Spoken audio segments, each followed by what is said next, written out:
نحمده ونصلي على رسوله الكريم اما بعد فاعوذ بالله من الشيطان الرجيم بسم الله الرحمن الرحيم قل ان كانت لكم الدار الآخرة عند الله خالصة من دون الناس فتمنوا الموت ان كنتم صادقين وَلَن يَتَمَنَّوْهُ أَبَدًا بِمَا قَدَّمَتْ أَيْدِيهِمْ وَاللَّهُ عَلِيمٌ بِالظَّالِمِينَ صدق اللہ العلی العظیم۔ اللہم صلی علی سیدنا و مولانا محمد وعلی آل سیدنا و مولانا محمد وبارک وسلم۔ حضرات اکرام، آج کے درس قرآن میں سورہ بقرہ کی آیت نمبر 94 اور 95 دو تلاوت کی ہیں۔ اللہ تبارک و تعالی نے فرمایا کہ قل ان کانت لکم الدار الآخرۃ عند اللہ خالصۃ من دون الناس، آپ فرما دیجئے اگر تمہارے ہی لیے اللہ کے نزدیک دار آخرت خالص ہے نہ کہ اوروں کے لیے، فتمنوا الموت، تو تم موت کی آرزو کرو اگر تم سچے ہو اپنے دعوے میں۔ وَلَن يَتَمَنَّوْهُ أَبَدًا بِمَا قَدَّمَتْ أَيْدِيهِمْ، اور ہرگز وہ یعنی یہودی کبھی بھی آرزو نہیں کریں گے موت کی، اس وجہ سے کہ انہوں نے جو بدعمالیاں آگے بھیجی ہیں۔ واللہ علیم بالظالمین، اور اللہ تبارک و تعالی خوب جانتا ہے ظالموں کو۔ یہودیوں سے کہا گیا تھا کہ تم ساری آسمانی کتابوں پر ایمان لاؤ، لیکن یہودی یہ کہتے تھے کہ ہم تو ایمان صرف تورات کے اوپر لاتے ہیں، ہمارا ایمان تورات کے اوپر ہے۔ اللہ جل شانہ و عم نوالہ نے ان کے اس دعوے کو اس آیت کریمہ کے اندر رد فرمایا ہے۔ قل ان کانت، قل یا تو یہ ہر مسلمان سے اس وقت خطاب تھا کہ اے قرآن پڑھنے والوں ان سے یہ کہہ دو، یا خاص نبی اکرم صلی اللہ علیہ وسلم سے خطاب ہے کہ آپ ان سے یہ فرما دیجئے ان کانت لکم الدار الآخرہ، لکم کے اندر جو لام ہے یہ خصوصیت کا لام ہے، اور کم سے وہ سارے یہودی مراد ہیں، اور الدار الآخرہ سے جنت مراد ہے۔ اگرچہ جہنم اور آراف بھی آخری گھر ہیں، مگر اس مقام پر دار الآخرہ سے جنت ہی مراد ہے، کیونکہ وہ جنت ہی کے دعوے دار تھے۔ ان کا یہ کہنا تھا کہ جنت تو خالص ہمارے ہی لیے ہے، کیونکہ ہم اللہ کے محبوب بندے ہیں، حضرات انبیاء کرام کی اولاد ہیں، ہماری نسبت حضرات خاصان الہی سے ہے۔ مگر وہ بدبخت یہ نہیں سمجھتے تھے کہ نسبت کا قیام کیا چیز ہے۔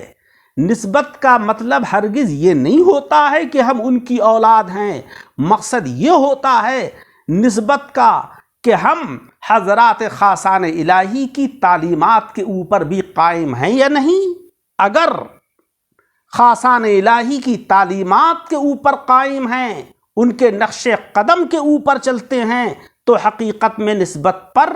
گامزن ہیں، اور اگر صرف ان کی اولاد ہیں، ان کی تعلیمات سے غافل، ان کے نقش قدم سے دور ہیں، تو یہ نسبت پر قیام نہیں ہوا، یہ نسبت درست نہیں ہوئی۔ من دون الناس، نہ کہ اوروں کے لیے، یعنی ان کا دعویٰ یہ تھا کہ جنت تو صرف خالص ہمارے ہی لیے ہے، کیونکہ ہم اللہ کے محبوب بندے ہیں، من دون الناس، اوروں کے لیے نہیں ہے۔ فتمنوا الموت، آقا علیہ الصلاۃ والسلام سے اللہ تبارک و تعالیٰ نے فرمایا کہ آپ ان سے یہ فرمائیے کہ جب جنت تمہارے ہی لیے خالص ہے، تم اللہ کے پسندیدہ بندے ہو، اللہ تبارک و تعالیٰ تمہیں جنت ہی میں داخل کرے گا، دوزخ سے محفوظ کر دے گا، تو تم موت کی آرزو کرو، کیونکہ بغیر موت کے تو یہ چیزیں حاصل ہونے والی نہیں۔ ان کنتم صادقین، اگر تم اپنے دعوے کے اندر سچے ہو۔ وَلَن يَتَمَنَّوْهُ أَبَدًا، ہرگز یہ یہودی موت کی آرزو نہیں کریں گے، کیونکہ موت سے انہیں بہت ڈر ہے۔ دنیا کی محبت ان کے دلوں میں پیوست ہے، دنیا کی نعمتوں پر یہ فریفتہ ہیں، ہرگز یہ جو ہے موت کی آرزو نہیں کریں گے۔ کیوں نہیں کریں گے؟ بما قدمت ایدیہم، کیونکہ انہوں نے جو غلطیاں کی ہیں، جو گناہ کیے ہیں، ان کو خوب پتہ ہے کہ ہم غلط راستے پر ہیں اور ہمارا انجام برا ہوگا۔ یہ جو دعویٰ کر رہے ہیں کہ ہم اللہ کے محبوبین ہیں، جنت خالص ہمارے ہی لیے ہے، یہ دعویٰ ان کا غلط ہے۔ واللہ علیم بالظالمین، اور اللہ جل شانہ وعم نوالہ خوب جانتا ہے ظالمین کو، ظلم کرنے والوں کو۔ ظلم کی تشریح میں نے کی تھی کہ ظلم کہتے ہیں وضع الشیء علی غیر محلہ، کسی چیز کو اس کے اصلی مقام پر نہ رکھ کر دوسرے مقام پر رکھنا، یہ ظلم ہے۔ جیسے کہ نماز کے اوقات میں نمازیں نہ پڑھنا، لہو و لعب میں مبتلا رہنا،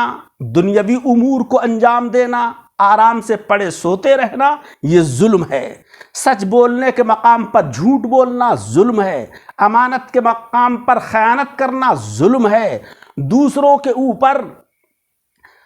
جھوٹے الزامات عائد کرنا، کسی کی چغلی کرنا، یہ سب ظلم ہیں، اور اللہ تبارک و تعالیٰ ان مظالم سے خوب واقف ہے۔ انسان سمجھ لے اپنے آپ میں کہ ہمیں کوئی نہیں دیکھ رہا ہے، حقیقت یہ ہے کہ اللہ تبارک و تعالیٰ انسان کے وہ اعمال جو وہ چھپ کر کر رہا ہے اور وہ کام جو وہ کھلے عام کر رہا ہے، مولا رب العزت ان سب سے واقف ہے۔ حضرات اکرام، ہم جو بڑے تمطراق کے ساتھ یہ کہتے ہیں کہ بھائی ہم تو کچھ بھی نہیں ہیں مگر نیکوں سے ہماری نسبت ہے، ہم اولاد کس کی ہیں ذرا یہ تو دیکھو، ہمارا تعلق کن اللہ والوں سے ہے یہ تو دیکھو، بہت اچھا نظریہ ہے، لیکن حقیقت میں تعلق حضرات خاصان الہی سے جبھی ہے کہ جب ہم ان حضرات خاصان الہی کی تعلیمات کے اوپر عمل کریں اور اپنی زندگیوں کو ان کے تعلیمات کے مطابق گزاریں، اور ہم خالی دعویٰ کرتے رہیں، عمل سے بالکل کورے رہیں، اور یہ کہتے رہیں کہ ہماری نسبت تو فلاں بزرگ سے ہے، فلاں اللہ والے سے ہے، تو یہ چیز درست نہیں ہے۔ درست جب ہے کہ جب ہم ان کے نقش قدم پر چلیں۔ اس آیت کریمہ میں اللہ تبارک و تعالیٰ نے یہودیوں کی کہ وہی نظریے کہ ہم تو صاحب بڑے افضل لوگ ہیں، ہم تو پیغمبروں کی اولاد ہیں، جنت ہمارے ہی لیے ہے، اللہ تبارک و تعالیٰ نے اس کی تردید فرمائی ہے۔ حضرات اکرام، چونکہ یہودی اپنی مقبولیت اور محبوبیت کے گیت گایا کرتے تھے اور کہتے تھے کہ جنت ہمارے ہی لیے ہے، اللہ تبارک و تعالیٰ نے ان خرافات کا جواب دیتے ہوئے فرمایا کہ اے محبوب صلی اللہ علیہ وسلم، آپ ان سے فرما دیجئے کہ اگر تمہیں اپنے جنتی ہونے کا یقین ہے تو ذرا موت کی التجا کرو، کیونکہ دنیا تو مصیبتوں کا گھر ہے، اور خاص کر جب نبی آخر الزماں صلی اللہ علیہ وسلم تشریف لائے ہیں اور اسلام کی اشاعت ہو رہی ہے تو تمہارا تو اور بھی ناک میں دم ہے، تو تمہیں تو یہ چاہیے کہ تم ارث دار المحن سے چھوٹنے اور دار الامن میں جانے کی دعا مانگو، لیکن تم نہیں مانگو گے۔ تفسیر عزیزی نے بیہقی کی روایت نقل کی ہے کہ جناب خاتم النبیین اشرف المرسلین محمد مصطفیٰ صلی اللہ علیہ وسلم نے سارے یہودیوں کو جمع فرمایا اور فرمایا کہ اگر تم اپنے دعووں میں سچے ہو کہ تم ہی جنتی ہو اور تم ہی اللہ کے محبوبین ہو تو ایک بار کہہ دو اللہم امتنا، اے اللہ تو ہمیں موت عطا فرما۔ قسم ہے اللہ تبارک و تعالیٰ کی کہ جو بھی یہ کہے گا اللہم امتنا، وہ یہیں گلا گھٹ کر مر جائے گا۔ یہودی گھبرا گئے اور گھبرا کر انکار کر دیا کہ ہم تو یہ بات ہرگز نہیں کریں گے۔ تب اللہ تبارک و تعالیٰ نے دوسری آیت نازل فرمائی کہ وَلَن يَتَمَنَّوْهُ أَبَدًا بِمَا قَدَّمَتْ أَيْدِيهِمْ، یہ ہرگز کبھی بھی موت کی آرزو نہیں کریں گے۔ کیوں؟ ان بدعمالیوں کی وجہ سے کہ جو انہوں نے آگے بھیج دی ہیں، یعنی جو بدعمالیاں انہوں نے کی ہیں، اس وجہ سے یہ ہرگز بھی موت کی آرزو نہیں کریں گے۔ حضرات اکرام، روح البیان کے اندر ایک روایت ہے کہ ایک دن ایک یہودی حضرت نافع رضی اللہ تعالی عنہ سے کہنے لگا کہ میں تو موت کی تمنا کرتا ہوں، میں کیوں نہیں مرتا؟ تو حضرت عبداللہ ابن عمر نے سنا تو فرمایا کہ اے جاہل، یہ آیت ان علماء یہود کے لیے تھی کہ جو جان بوجھ کر نبوت محمد مصطفیٰ صلی اللہ علیہ وسلم سے انکار کرتے تھے، اور جن کو اس وقت بارگاہ نبوت میں بلا کر یہ کہا گیا تھا انہوں نے کبھی بھی موت کی تمنا نہیں کی۔ انہیں خوب پتا تھا کہ ہم جو ہیں بڑے ظالم ہیں، ہم بڑے گناہگار ہیں، اگر ہم نے موت کی آرزو کی اور حضور علیہ السلام نے اس پر آمین کہہ دیا تو ہم ابھی ہلاک ہو جائیں گے۔ اس موت کے ڈر سے انہوں نے موت کی تمنا نہیں کی۔ حضرات اکرام،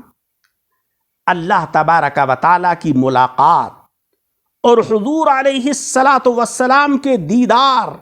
یا اپنے ایمان کی سلامتی کے لیے موت کی آرزو کرنا جائز ہے۔ حدیث پاک میں ہے کہ حضرت سعد بن وقاص رضی اللہ تعالی عنہ نے خوف سے اپنی موت کی دعا کی۔ حضور علیہ السلام نے فرمایا کہ اے سعد، کیا تم میرے ہوتے ہوئے موت مانگتے ہو؟ اسی حدیث کے حاشیے لمعات میں ہے کہ حضور کی زندگی پاک میں موت کی دعا کرنا منع تھی، کیونکہ اس وقت زندگی دیدار مصطفیٰ کا ذریعہ تھی، کیونکہ زندہ ہوتے ہوئے ہی تو دیدار مصطفیٰ حاصل ہوتا۔ لیکن آپ صلی اللہ علیہ وسلم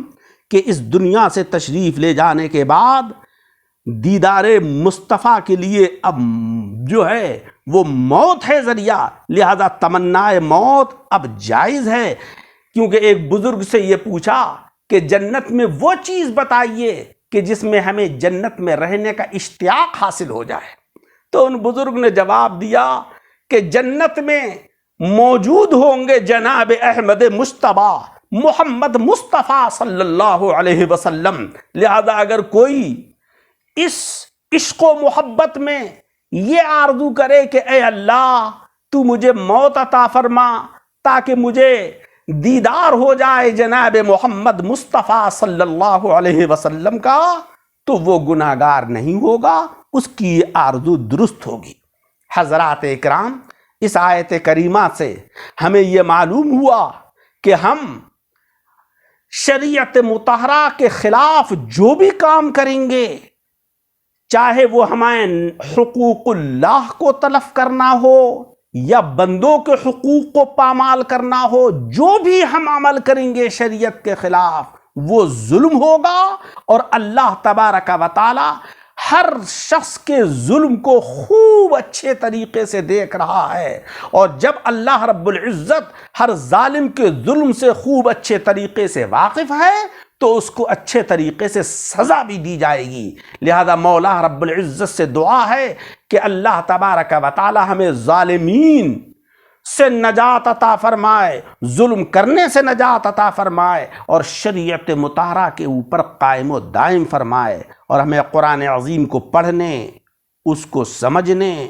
اس کے اوپر عمل کرنے اور قرآن عظیم کی اشاعت کا جذبہ اور شوق عطا فرمائے۔ آمین وآخر دعوانا ان الحمد للہ رب العالمین۔ اس درس قرآن کو سن کر زیادہ سے زیادہ اس کو شیئر کریں تاکہ اللہ کے کلام